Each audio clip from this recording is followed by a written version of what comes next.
বাংলাদেশের ওয়ানডে অধিনায়ক হওয়ার পর শুরুটা যেন দুঃস্বপ্নের মতোই ছিল মেহেদী হাসান মিরাজের জন্য। একের পর এক সিরিজ হার, সমালোচনা, প্রশ্নবিদ্ধ অধিনায়কত্ব সব মিলিয়ে চাপে পড়েছিলেন এই অলরাউন্ডার। অনেকেই তখন প্রশ্ন তুলেছিলেন তিনি আদৌ কি নেতৃত্ব দেওয়ার মতো প্রস্তুত। কিন্তু ক্রিকেটে গল্প বদলাতে সময় লাগে না।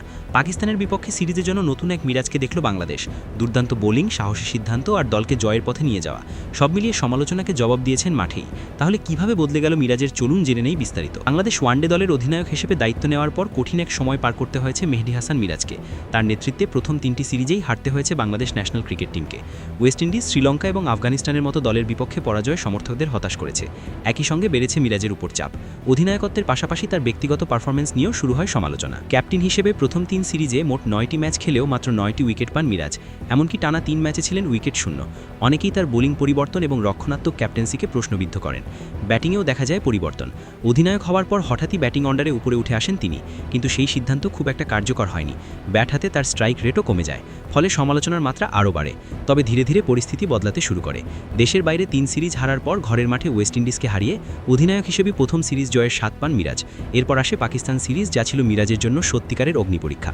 আর সেই পরীক্ষায় তিনি শুধু পাসই করেননি, বরং নিজের সামর্থ্যের প্রমাণ দিয়েছেন। এই সিরিজে বোলিংয়ে অসাধারণ পারফরমেন্স দেখান মিরাজ। ভালো ব্যাটিং উইকেটেও 3 ম্যাচে 4 রানের কম ইকোনমি রেটে বল করেছেন তিনি। দু দলের বোলারদের মধ্যে সবচেয়ে ইকোনমিক ছিলেন এই অফ স্পিনার। পাশাপাশি নিয়েছেন 5টি গুরুত্বপূর্ণ উইকেট। শুধু বোলিং নয়, অধিনায়ক হিসেবেও দেখা গেছে নতুন এক মিরাজকে।